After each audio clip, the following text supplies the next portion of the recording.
Hi, Rabbi. I shall. I'll be back in a moment. I'm just Oh, finishing some writing down some sources here. no problem.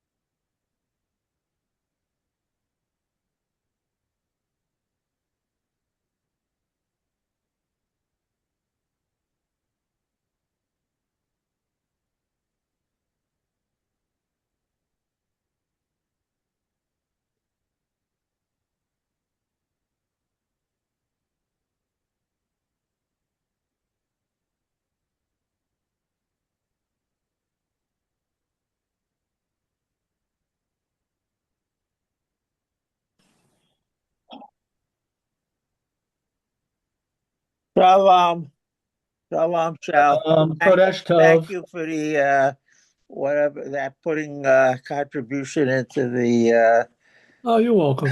yeah. I'm sending a what do you do that? You put an ad that's what I'm doing.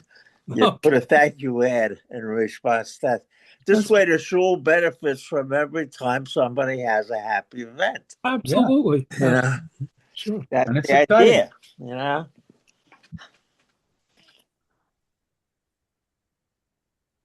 listen, you should know you've had just as many as I've had, probably more. Well, I guess I've had more if you count great grandchildren. Yeah, yeah. You have many more than I do. Yeah, but that's just because I'm older. you know, Not that much. yeah, I remember a point was reached when I remember Brenda and I saying, "This is really nutty." You go to bed, you're not a great grandparent. You get up the next day, you are, but you didn't do a thing. Oh, in other words, two other people made you. It doesn't sound that strange with grandchildren, but it sounds with great grandchildren, after a while, begins to sound strange. Right, Was It's like two steps removed. right, Most right. great grandparents are not healthy enough to interact with their infant great grandchildren in the kind of way they interacted with their infant grandchildren, okay, Sure, or their young grandchildren. sure. Now, besides, even if they were, there's plenty of other people who got rights too. Remember, at that point, there's 8 people who are also great grandparents if they're still alive.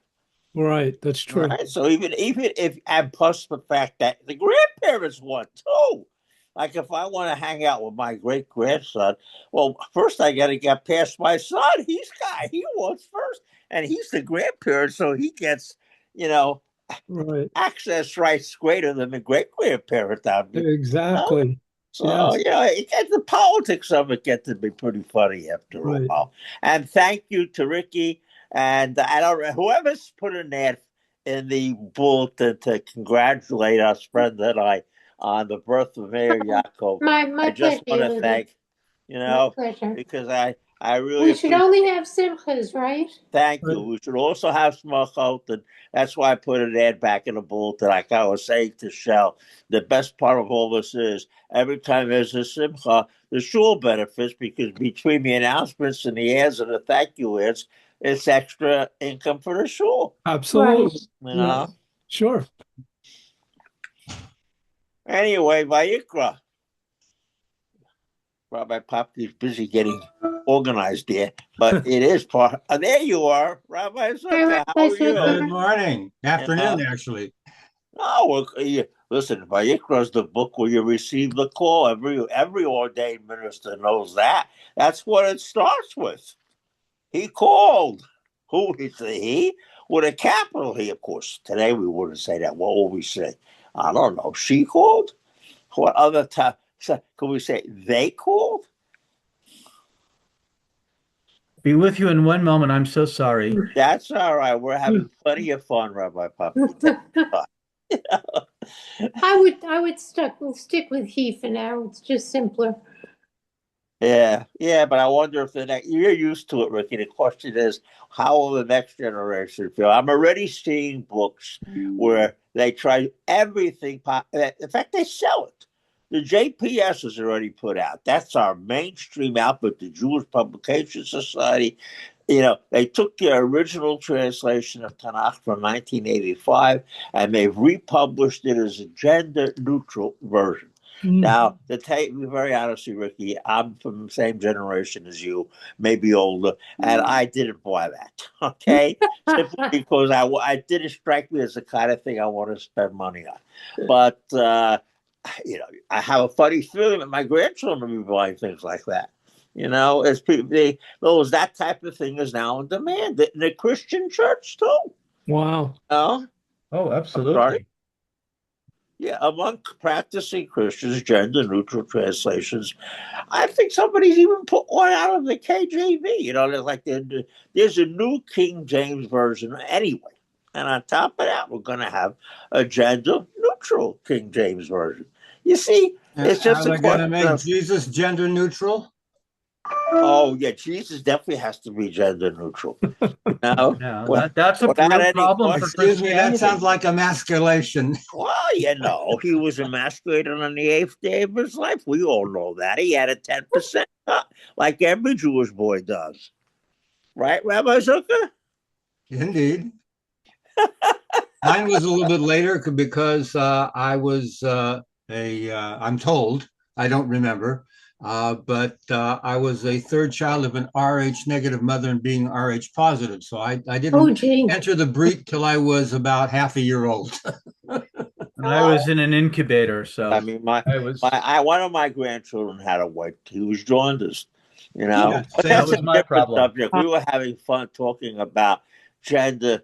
You know how we'll put the two subjects together? We're going to say that some people have a jaundiced view of gender-neutral translations in the Torah.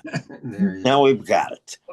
While Rabbi Poppy gets himself together, we're having so much fun, Rabbi Poppy. You better hurry it up. Well, that's all right. Or we'll use all your time up for you. We are. We're in Nissan. We're in Nissan, but we're still in a Adar state of mind. Right. Well, it's Rosh Chodesh Nisan, so let's say Rosh Chodesh. That too. Absolutely. That's the last day you drink wine. Is the day before Rosh Chodesh Nisan. But what do we start doing on Rosh Chodesh Nisan? We start looking for buds on the trees that we can make that once a year bracha on. There's a blessing you say when you first see the buds on the trees flowering in the springtime. And that's one of those. I used to write the Torah teaser column for the Young Israel Viewpoint. So one of the Torah teasers was, if you could answer this question, 3 brachot that are said just once a year. This is outside of Israel. In Israel, you could have more than 3. But in the Galut and the diaspora, there are 3 blessings that are only said once a year. One of them is the blessing we say over the buds, but you can't say that before Rosh Chodesh Nisan. So now's the time you start looking for them. I can't see one from my window, but if you go for a drive in your car, there's a possibility you can see one somewhere. So far, at least as of yesterday, it didn't look like there even were candidates. But you're living in Stroudsburg, right? No. I live in Hackettstown. Drive up to Stroudsburg Friday afternoon, come back after Shabbos. How high is your elevation? Where I am at is 625 feet, I think, or something so like that. So that's less than we are, but not much less. And basically, in other words, the lower down you go, the more likely you are to see this. So if you go on a drive. But we're in more in the hills, so so you might not see it. So it's a little bit cooler here. It's always compared with White Meadow. We're usually about 3 or 4 degrees cooler. Cooler. Okay, so that's interesting. Okay. Either way, then we're gonna. In other words, if I don't see it by about the 2 days before Pesach, I get into the car because we have to pick up my Pesach order anyway, and make sure I see it because I don't like waiting till after Pesach. So I drive around until I see it. Yeah, I don't try doing that on Route 80. The way you do this is no, that would not be smart. you know, on roads like Franklin, what is that, Franklin Road? You realize backcountry roads, sooner or later, if you look hard enough, you will see one. And then you say the bracha, you know. By the way, you can put away the other two answers. Think about this one. What are the other two brachot you only say once a year? Hint. Another one of them is said in Chodesh Nisan. That's a big fat hit, Rabbi Zucker. Okay, the one for matzah. No, that's only The Seder, the that's Seder. in Eretz Israel, not here. We see No, it no, twice, but the blessing for matzah. but it's said twice, first and second Seder. The criteria to answer this question is a bracha was only said once Only here. for outside. Okay, I said right off the bat, it's a diaspora I question. asked for yeah. Okay. Okay, you know. But remember last week I was kidding around with Rabbi Papi and saying, "Give us a hint." And Rabbi Papi says, "Not a chance." You know, I'm at least giving you a hint. You know? No, Parshas Vayikra. Yep. Sorry, there's just lot of stuff that I just, I discover at the last moment and can't really get to. Let me apologize ahead of time. I'm going to have to leave about 15 minutes early as I have a clergy meeting for my Mount Olive clergy just after 1 o'clock, and I need extra time to get there.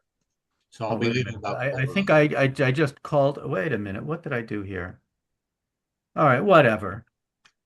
We'll figure it out. Okay, Parashat Vayikra.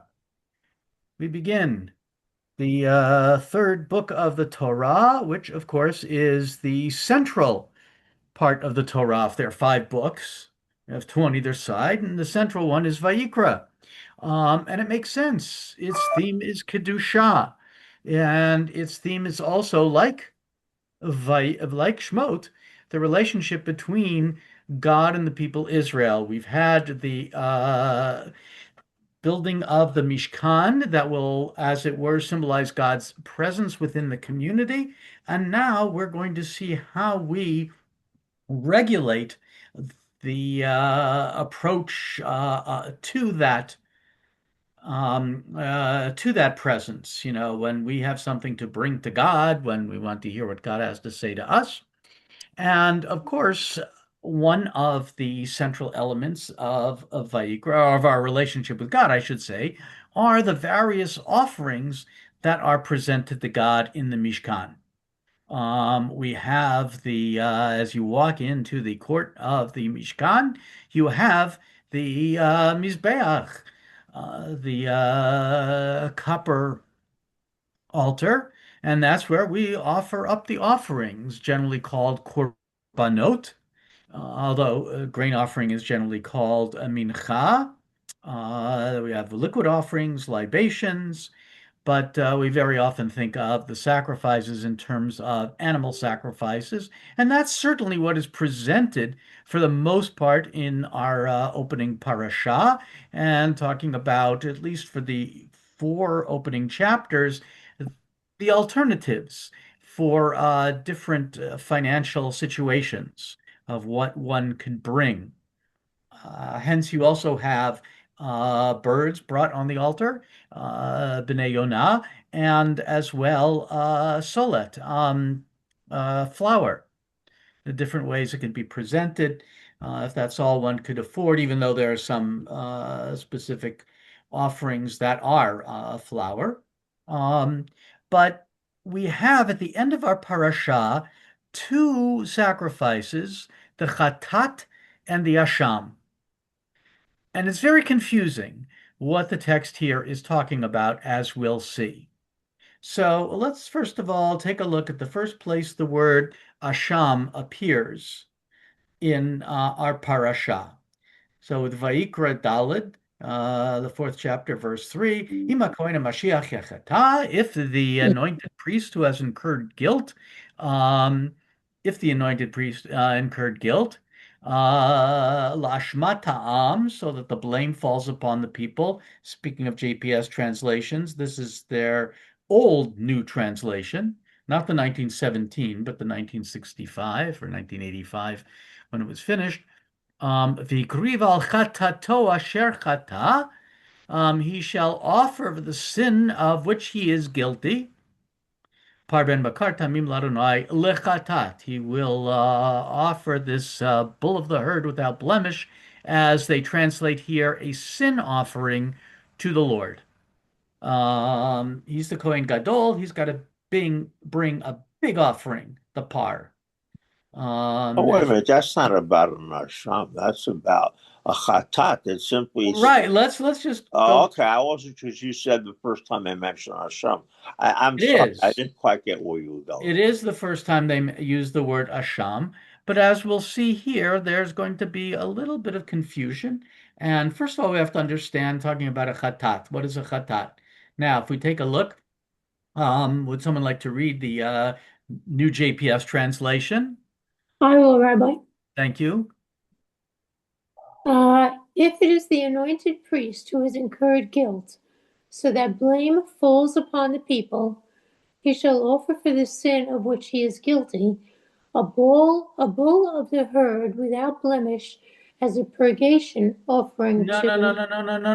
no. The What? new JPS, the first one. Oh, you just read that. Okay, all right. So the revised JPS. All right, go on. As a purgation offering to God. Okay, anything different? God as opposed to Lord. Yeah, okay. And purgation is, as opposed to sin offering. Right. So the way we always translated this, or many translated, is sin offering. But here, suddenly in the revised JPS, it has a purgation offering. Now let's take a look at Fox. If the anointed priest should sin to the bringing guilt of the people, he is to bring near for the sin that he has sinned a bull, a young of the herd, wholly sound, for Hashem as a chatat decontamination offering. Yeah. Purifying offering would be good enough. I want to look at all of these differences. Yeah. Okay, and now we take a look at Milgram. If the anointed priest who so does wrong to the detriment of the people, he shall offer for the wrong he has done a bull of the herd without blemish as a purification offering to the Lord. Okay, purification offering, same as revised JPS. And indeed, the revised JPS was revised to include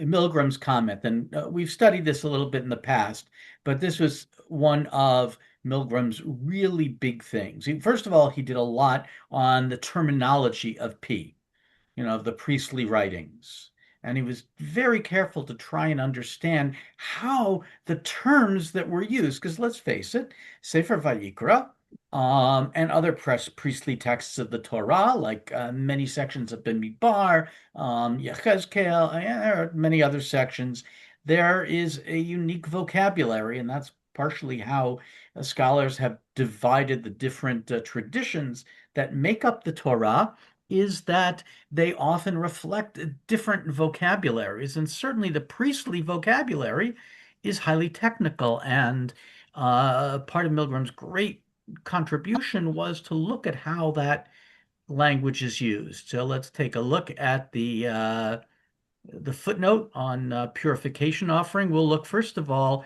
at Levine, Baruch Levine, who wrote the commentary for Vayikra in the JPS Torah commentary. For the sin of which he is guilty, rather for the sin that he has committed. As in verse 3, it is preferable to convey in the translation the sense of the act itself rather than the consequent guilt that results from the act. It is important to explain that the Hebrew consonantal root, chatat, is ambiguous. Het and aleph. Mm-hmm. The Masortis consistently. The Masoretes. The The Masortis are in Israel and Europe. The Masoretes are our great scholars that set the text of the Torah and put in all the vowels and the Spelling is Ta'ameh, different too. Pardon me? The spelling is different. Yeah, Masorti yeah, has an right. R. yeah, Yeah, okay. The Masorite, consistently pointed the second root consonant, tet, with a dagesh. But in fact, the Hebrew consonants allow for two distinct nouns. One, chatat, a noun based on the kal stern, Kal and, is one of the conjugations of a Hebrew verb. and a bear. Pardon me? You want me to continue? Yeah, no, somebody made a comment?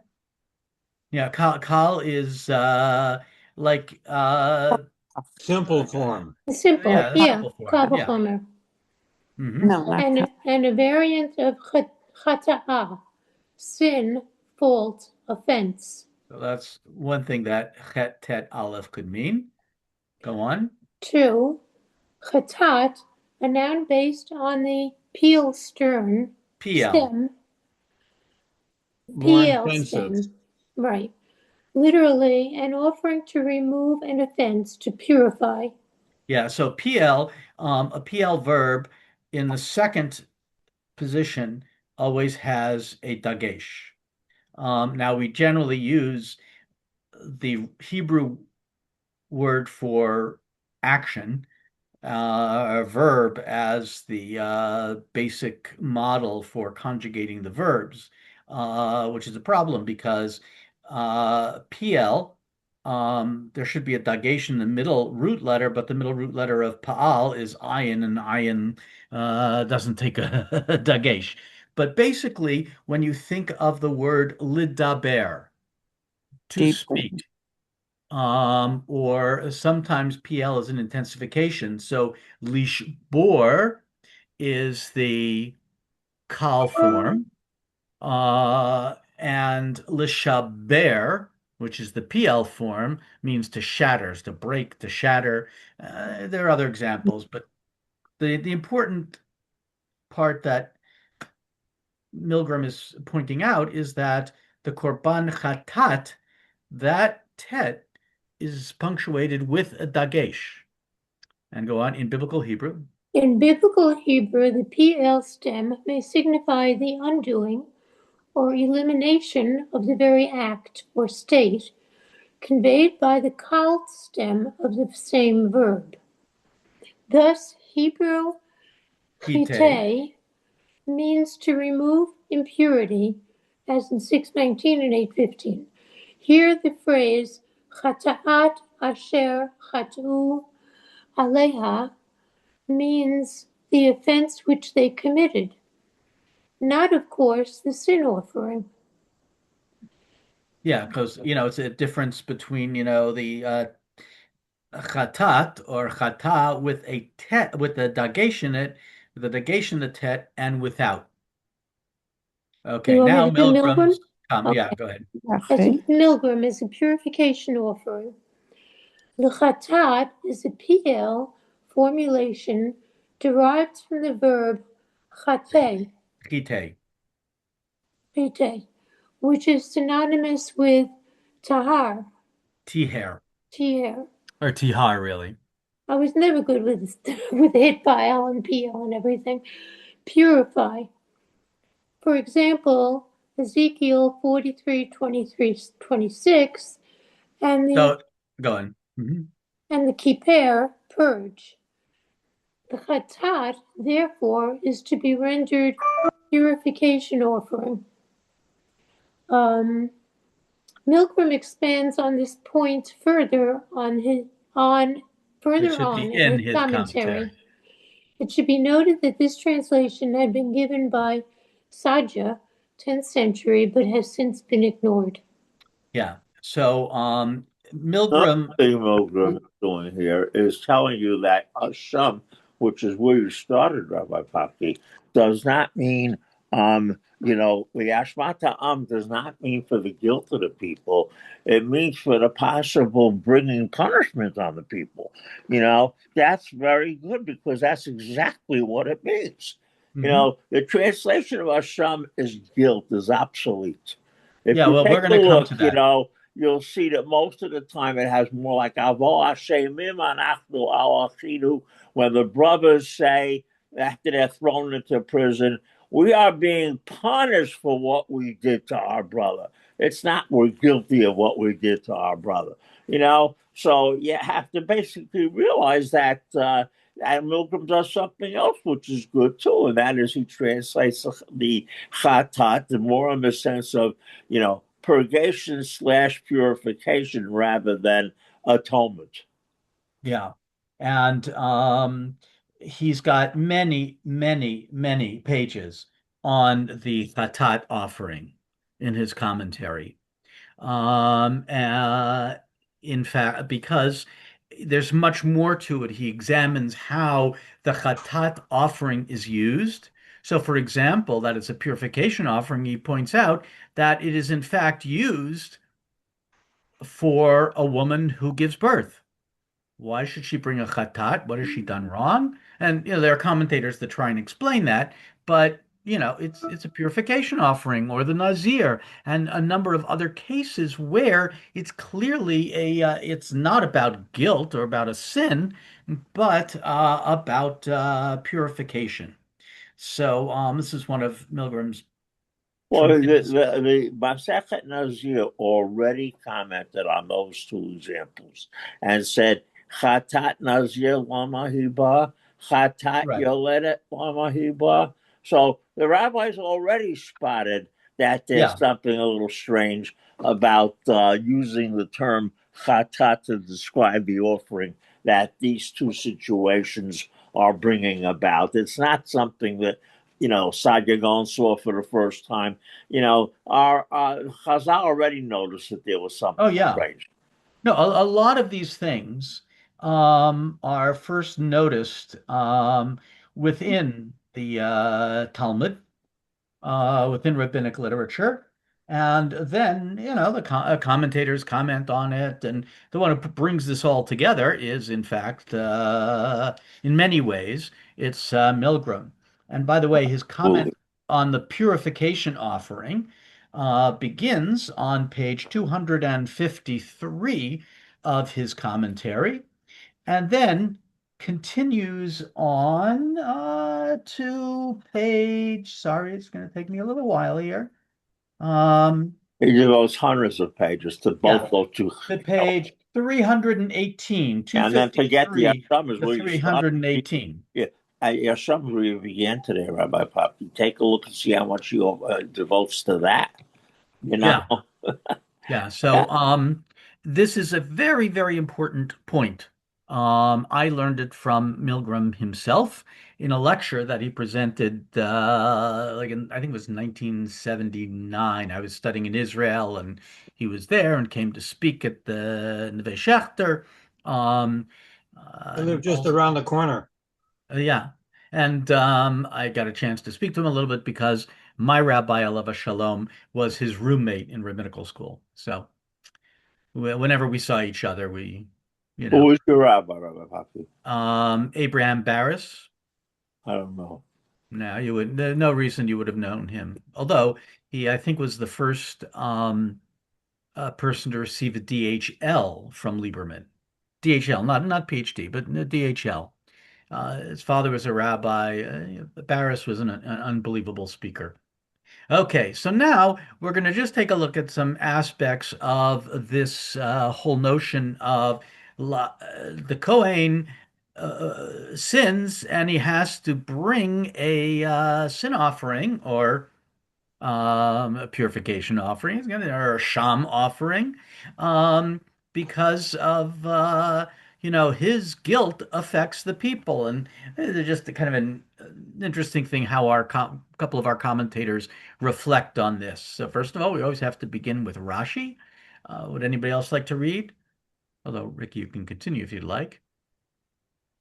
I could read if you want. Okay, thanks, Michelle. If the anointed priest should sin, its explanation is that he is liable to bring a sin offering only when there was ignorance of the real matter together with a mistaken action.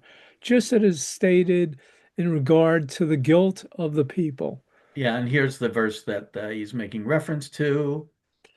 Uh, Now, if the entire community of Israel errs, and the matter is hidden from the eyes of the assembly, so that they do one of any of the things regarding Hashem's commandments that should not be done, and so incur guilt. Yeah, so basically, and there's a number of sources. Basically, it's somebody, in this case, the Kohen Hamashiach, the anointed priest, which means Kohen Gadol. If he makes an error, then he is, and it's an inadvertent error. It's not that he deliberately did it. A deliberate sin is just something else. This is he suddenly realizes he did something wrong. You You can't know, bring a chatat for a deliberate sin anyway. That's right. pointed out. Yeah. So, and it's the same thing for the people. There are different requirements. If they do something bemazed deliberately, that's a different story than if you do it b'shogeg, But by Hashem accident, could be inadvertent. brought for that. In other words, that's a Yeah. big difference between the two. And Milgram discusses that at length. Well, chatat has to be for an inadvertent sin, but an asham could be brought for a deliberate sin, along with paying damages and several other things Right. he points out. Yeah. So, go on, Shell. Yep, its literal sense is according to the Agadic explanation when the high priest sins, this is the guilt of the people because they are dependent on him to effect atonement for them and to pray on their behalf, and now he himself has become spoiled. I translated mikukal as spoiled. That's kind of a modern translation. I don't know that that's really the best word. Um, but so basically, what has happened to the people if the priest sins? Well, basically, that also goes with the fact that the death of the high priest brings about the release of all accidental murderers from Right. the Arei Mikvah. So that makes it pretty clear if you think about it. The Hmm. source starts pretty much in Parshat Tetzaveh as far as the priests are concerned, and Right. ends in Parshat Maseh, and that's the last thing that we hear about the high priest is the bit about how the death of the high priest basically represents a big. It's very clear how significant this human being is in Hmm. terms of how in let's say from Parshat Tetzaveh down to Parshat Maseh, which is I'd say what about half a Torah. Hmm. Okay, so that's a lot. Though it's interesting that when you get into later texts, that drops off completely. The only place you see that again really is in Yechezkel towards the end.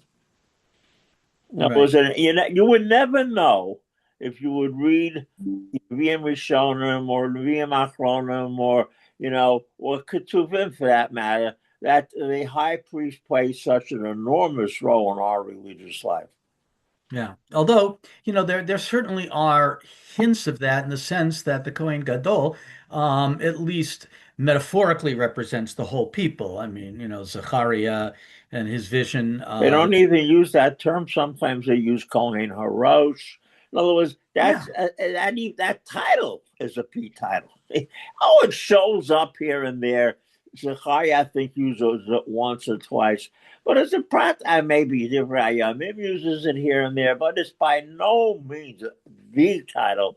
It's just a title, whereas in P, it's the title and in Yechezkel. yeah, and of course, for the Torah is all pre-exilic. It's before the destruction, and the nature of the Kohen Gadol at the time of the destruction. If you talk about Yechezkel and his envisioning of the new temple, it's when you actually get to Second Temple times, and the role of the Kohen Gadol still major, major role.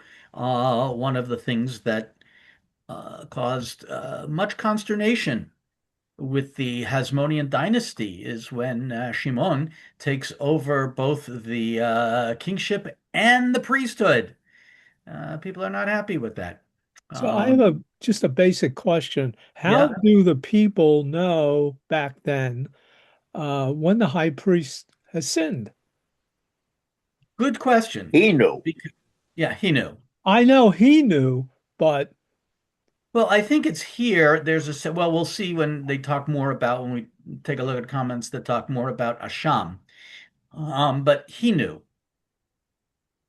that he made a mistake because okay, these are inadvertent sins. okay, And then suddenly, like, oh my God, I did that wrong. Like I okay, suddenly realized, Let's return that for a second. Inadvertent mistakes that right, because they're the mistake, they weren't done right, right, ends up being a sin. right. got it. Yeah, Okay, yeah.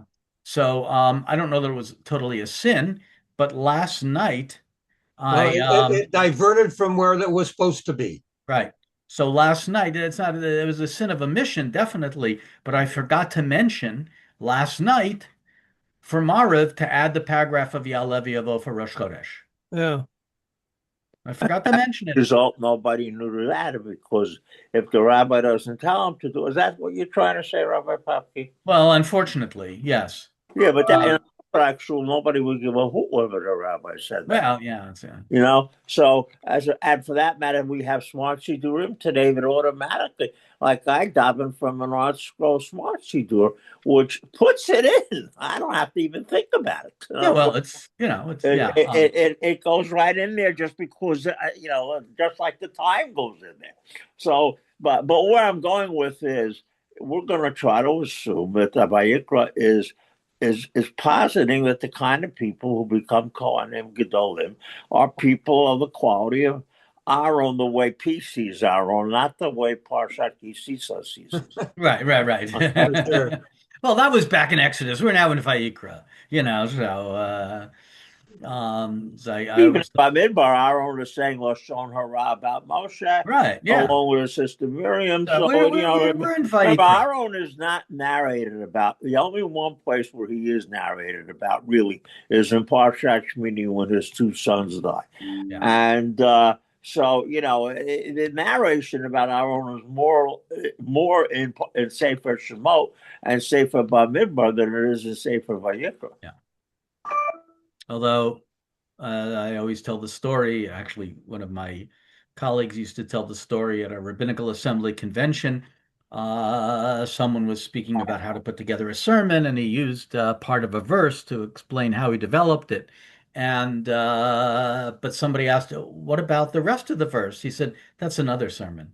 Yeah. So we got Shmot, we got Vayikra, we got Bamidbar. Anyway, so now what's kind of interesting is how Shadal Shmuel David Lusato understands it. He makes some change in the language in his commentary, which is just kind of interesting. And I think, given the polarized political environment in which we live, how everybody or somebody, doesn't matter who, I mean, it's one side or the other, looks at the leadership in a certain way or whatever. But let's take a look at what Shadal has to say. To the detriment of the people. Yeah, la ashmat ha'am could be the guilt of the people, detriment of the people. Yeah, different ways. Yeah. Okay. For the people carry the sin of its leaders and is punished because of them, like the matter of Avimelech. Would you kill a nation though it be innocent? Yeah, that's when Avimelech takes Sarah. And God says, I'm going to strike you down. And he said, wait a minute here. I didn't know. We're innocent. Yeah, but he took her against her will anyway. In other words, you have to evaluate a statement like that on the merits. What does Hashem answer to that? Well, let's see if you're really so innocent. If you give it back, then I'll give some thought to this. Up to that point, the punishment that you're suffering now is going to stay in place, which is the, Ki Yatzar Hashem. Yeah. In other words, when I hear that, I hear the same as when I hear the same Avimelech or maybe his son with Yitzchak saying, Oh, we didn't do anything wrong with you. Why, we invited you into our place. And remember that whole line that he gives, why are we coming back to you? And for what's supposed to be peace negotiations, he brings his chief general. If I want peace, I don't bring Patton. In other words, you have every right to apply to a statement like Hagoy Gam Sadik Taharog, the hermeneutics of suspicion. Okay. Shadal brings this in, and but to indicate, in fact, that e- even if you're ignorant, if you make a mistake, you make a mistake. Um, Go on. Indeed, the corruption of the leader causes many failures to his people. However, the ancients believed that the people were truly punished for the sin of its leader. It is also possible, according to the words of Rashi, that they depend on him to effect atonement for them. This demands further examination. Yeah. So Shadal here has made an interesting change. Who is Rashi or the biblical text? Who are they talking about that sins? The high priest.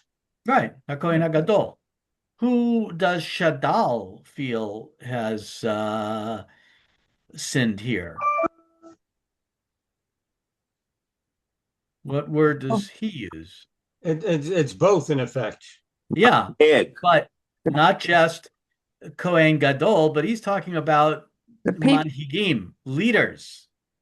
So Shadal is, on one hand, he's very clearly building on the biblical text, but I think he's giving a little bit of a sermon here that,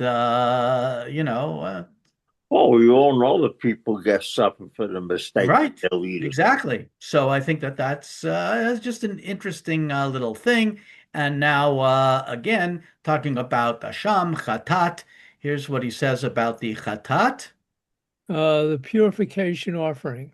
This is the Asham, but it is called Hatat when they use it for purging on the horns of the altar. And I just brought in some visual aids here. The imagination of an artist of what the Mizbeach would have looked like, and then an actual Mizbeach. Oh, they discovered. Oh, that picture, that's the Beersheba one, right? I think so. I don't know. Yeah, yeah, okay, I yeah, just yeah, took a yeah. picture. It didn't Yeah, identify where it was. but that's where it is, and it's the Yeah. horns. Yeah. Okay. And because they call the sprinkling purgation, as it is said, purge me with hyssop, Hyssop. hyssop, therefore they call this offering hatat, not because it is brought because of sin. Yeah, so here Shadal is pointing out that what's going on here, it is a purification offering. It's an asham, but it's called chatat because they're using it for purgation. They take the blood and sprinkle it on the altar. That's when we talk about sprinkling. There's sprinkling. It's not always blood, but could also be oil. But very often, certainly in a case of purgation, when they want to cleanse the altar, they're using blood. And we have this very clear verse in Psalms, and just here's the verse: Techataini, Techataini be'ezov ve'ethar. Purge me with hyssop till I am pure. Techabaseni umisheleg albin. Wash me till I am whiter than snow. It's a beautiful little line there. Okay, going on. So So Onkelos. onkelos That's the translate Aramaic translation. translates the priest who sacrifices the hatat offering is to eat of it as the Kohen who atones with its blood. Yeah. So, here he's just really talking about, the Chatat offering as someone who's atoning with the blood. It's an act of purification, purgation. Go on. Scripture mentions the blood, for with it is done the sprinkling. Only with the sliding scale offering. When a poor person brings a tenth of an ephah of flour as a hatat, there is no purgation because there is no blood. Yeah. So, Well, wait a minute. So I don't understand. That statement's not correct. There is purgation. It's a concession to the poor. That's one of the biggest concessions the Torah makes to the poor. Much bigger than giving poor people leket and shikha, because that's just redistributing income. This is something fundamental. You would think that you can't have purgation without blood, but the fact of the matter is that the Olevio rate does purgation just as well, much as the ritual. that is Shadal's point, that normally you have purgation, but dafka with the sliding scale, that's the korban olevi ored, literally going up and down. And that can be not an animal, but an ephah of flour, and it's still considered a chadat.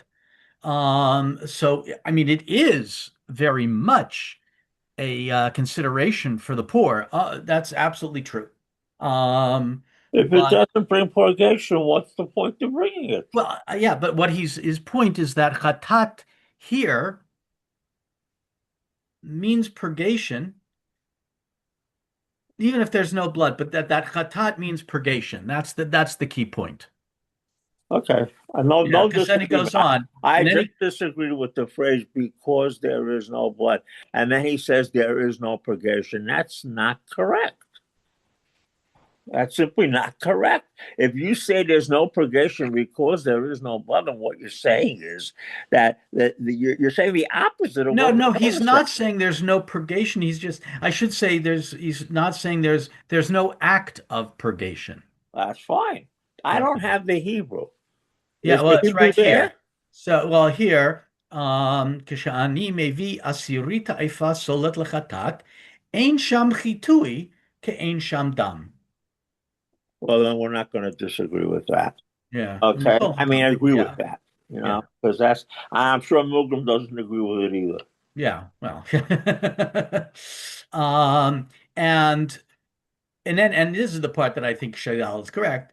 Umikol makom, in any case, nikret chatat. It's called a chatat mipnei shehi ba'at murat hakisba o b'nei hayonah, because it comes in the place of the sheep or the pigeons. It's fulfilling the same function. But now let's take a look at a little bit how we understand the asham. First of all, um, in a I just came across this, so I don't really have all the details. I just read it quickly. Um, James Watts, who teaches at Syracuse, actually, um, he talks about chapters 5 and 6 in Vayikra, which are very different than chapters 1 through 4. 1 through 4, which describes the different sacrifices and talks about the different scales. You can bring a bull, you can bring a ram, you can bring a sheep, you can bring 2 birds, you can bring mincha, the grain offering. And the whole structure of the first 4 chapters is very similar. Chapter 5 and chapter 6, sorry, chapter 4 and chapter 5 are a little bit different. And he points out something that has been noticed by many interpreters. So, Shel, do you want to go on? Sure. Does somebody else want to go on? Whatever. Let's, Carol, if you want to. If not, I'll continue. You can go on. Okay. The transition from the Chatat sin offering in Leviticus 4 to the Asham guilt offering in Leviticus 5 is sudden, even seeming to collapse them into one offering. The history of these offerings, when and why they were introduced into the temple service, sheds light on the interpretation and structure of these chapters. Interpreters from antiquity to the present have attempted to understand the relationship between the sin offering and the guilt offering and why the two are presented together in Leviticus 4 to 5.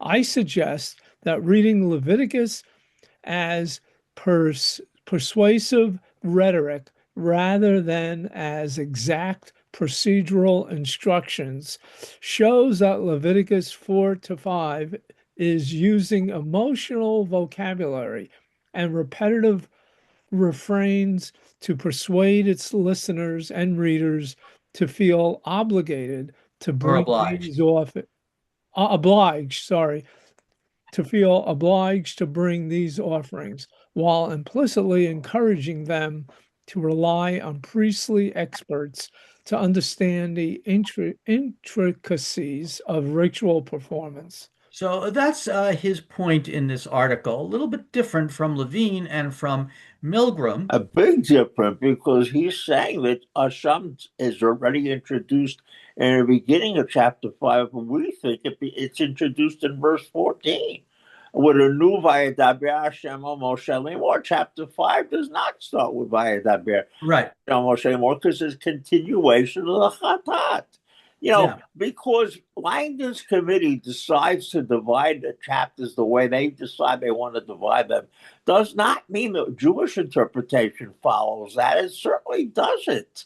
Basically, the Chatat in chapter 5 is the Olevi Yorevi you were talking about, and that goes, exactly the same. Look, the way you end up with the birds in verse 10, and then finally, the one with grain, exactly the same phrase.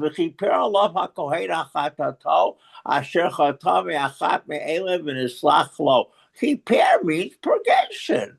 So as a practical matter, there's no ands, ifs, or buts. Chatat doesn't end to the end of chapter, verse 13.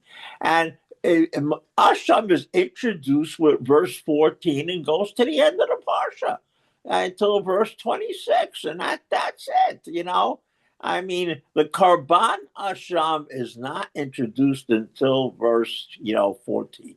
That's where it's introduced. And I don't know where Watt is getting his, Watts, whatever his name is getting his. But whatever he's saying, there is no path of Jewish interpretation that would support that. Well, let's go on. First of all, let's see what Levine has to say about it. Sure. Start where it says the noun ashma. Sure. The noun ashma, blame, derives from the same root as a sacrifice known as a sham. In the Levitical codes, cultic notions of guilt do not correspond exactly to legal norms of innocence and guilt. Human judges who must proceed on the basis of evidence dare not prejudge a person's guilt, but the divine judge who knows our deepest thoughts is not so limited. In religious terms, even inadvertent offenses where there is not any intent to violate the commandments might immediately arouse God's wrath and result in divine punishment. Yeah, and go on. Thus, priestly texts hold that God's wrath is easily kindled by carelessness in maintaining the purity of his earthly sanctuary and by the improper execution of religious duties, even if unintentional. Although this is, of course, only one of the viewpoints encountered in biblical literature, elsewhere we are assured that God is slow to anger. In Leviticus, the sense of reality of divine wrath should not be underestimated. Mitigating and preventing that wrath is a major objective of the religious life. Yeah, so it's you can't just approach Kodesh. Holy means distinct and other, Right. and which brings both with it, the sense of compassion and forgiveness. It also can punish, as we know very well, and certainly the stories we have in Vayikra, Nadav and Avihu, Aaron's sons, and then later on the blasphemer. They have very, very severe consequences. Now, to see a little bit on Milgram's, this is just abbreviating. He's got a lot of pages on. He calls the asham the reparation offering. Well, because there's a penalty involved in it. A good number of the ashamot are brought because you wronged your neighbor and in some way appropriated that neighbor's property, or you have wronged the Kodesh and appropriated the Kodesh's property. the stuff Mhm. that belongs to the holy place. Right. That means you've got to pay reparations. You got to Mhm. pay for what you've done. And on top of that, you have to bring a sacrifice. Yep. Notice Go how, on. by the way, Levine, you probably have it there. Verse 6 is using the two words, chata and asham, exactly a little bit differently than it is in the rest of these. Heviet Hashem Hashem, as Levine points out, that's the penalty.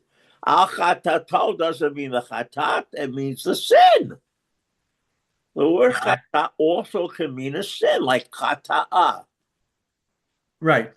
And I don't remember if the tet there has a dagesh, in which case it would clearly be sin and not um But the tet in verse 6 has a daggesh al chatato with a daggesh and a tet.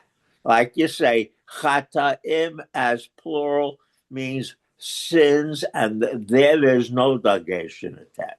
But mhm. when you say chataim is plural meaning sinners, there's always a daggesh in a tet. Right. Mhm. Okay. Now hear what Milgram has to say. Sure. In some, the cultic texts reveal four usages of the root asham And as again, follows. one of the important things that Milgram does is when he's trying to clearly define and distinguish the different types of offerings, he is very care are the technical terms. He goes through and sees how are they used, not just, how they might be understood by later tradition or in other places, but how are they actually used? Go on. As follow the nouns reparation and reparations offering, and the verbs incur liability to someone and feel guilt without a personal object. These meanings derive from the consequential asham, the punishment or penalty incurred through wrongdoing. The fourth meaning, feel guilt, involves the punishment of the The of self-punishment. conscience, the torment of guilt. It is far removed from the Hitherto. here, there too, accepted, be guilty. The latter connotes a legal guilt that, as shown, ill fits the context in which it is found. The new rendering, feel guilt, refers to the psychological guilt. And then he brings in a number of verses to make that point. Go These on. these findings also bear theological implications. If the cause, the verb asham, feel guilt, leads to the consequence, the noun asham, reparation offering, then the feeling of guilt can only be the first step in seeking reconciliation with God. He also demands reparation both to him and to the defrauded person before his expiation can be won. In the priestly demand for remorse and rectification, we see the genesis of repentance, the doctrine that will flower into full bloom with Israel's prophets. So both Levine and Milgram really move beyond just describing the offerings or defining them, but also pointing out that they have theological content. There are specific ideas behind these different offerings and the way or when and why and how they are presented. And that's very important in terms of reading Sefer Vayikra, that it's not just a technical manual, but it is also there are ideas behind all of this technical material. And there are important religious ideas that do get translated into later Jewish tradition. And Milgram and Leviticus are Milgram, Milgram and Levine are particularly good at pointing this out. But other commentators have as well. Now, in terms of, we don't have time to take a look. I don't know what happened here. There's all this stuff that I didn't try and copy. Must have just what his point really, and again, I only read it quickly. I'm not saying I agree with all of it. But his point is to read it from a more literary perspective in looking at the terms asham and chatat, and the bit of confusion that exists in how they're used and how people have read them. And he's really reading the combination of these terms and how they appear somewhat as refrains, as creating a rhetorical device, a way of emphasizing this sense of a person recognizing guilt and trying to move beyond it, to respond to it appropriately. So that is really his point. I haven't read it Or the carefully, best so one is verse 19, Rabbi Papi. Take that one apart. Once you've unpacked that, you've got it. Asham, hu, Ashom, Asham, Hashem. yeah, I'm That trying to think is a if he project, you know? yeah, I'm trying to think of he if he uses that. But he Fun at the end of the parsha. yeah. But it's a little bit more interesting within the context of his article than certainly in just the introduction. So that's just something again pointing Well, out that I talk about the shul experience. Mhm. As the parsha goes on and you're listening to the Torah, people have a tendency sometimes to wander off a little bit. And think about it. Don't most of us remember Rishon of almost every parsha better than Shvi, with the possible exception of Vayera, where the Shvi is Kedat Yitzchak. So, one of the things you do if you sit next to someone and your friend next to you in shul is say, the best is yet to come.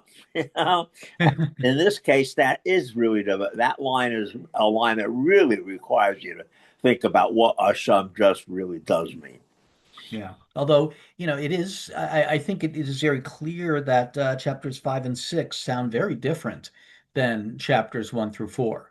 And I Five and appreciate, six, or 6 and 7. Six well, and 6 seven. and According to 7 Torah, also. the archbishop doesn't has a different chapter arrangement. But I'm talking about the Masoretic chapter arrangement, starting with chapter 6, verse 1. Parshat Sav. The first Mhm. two chapters, the way we have them in Leningrad, are basically, well, Leningrad doesn't have chapters, but what I mean is the way we consider them, okay? Are there a big difference because we're now talking about what the Kohanim get out of the carbonite Right. rather than what's required by the person who brings them. Mhm. So the watershed is exactly where the rabbis put it. Yeah, I mean, I think that's a much greater distinction, but I think but again, paying attention to the literary qualities of the text, even as we saw last week that, the qualities, the descriptions of the Mishkan have a certain poetic element, even if it's not actual poetry here too. And I think Milgram has demonstrated this with all of the chiastic structures throughout the priestly writings, that there's a lot of poetry within these sections. So. Just read a little bit more carefully, follow along more carefully when we're reading this stuff that may not always be, that we often think is not the most interesting parts of the Torah, but there's really quite a bit behind it. So Very Shabbat good. Shalom, everyone. Thank Yishar you. kochacha, Rabbi Papi. Very Yeah, good. yeah. Shabbat shalom. Don't forget that Jules has yard site tonight at 7 p.m. at his home. Yeah. And just make sure you check out everything that's coming out because there are a lot of things happening. Okay. Have a great day, everybody. Take care. Oh, God.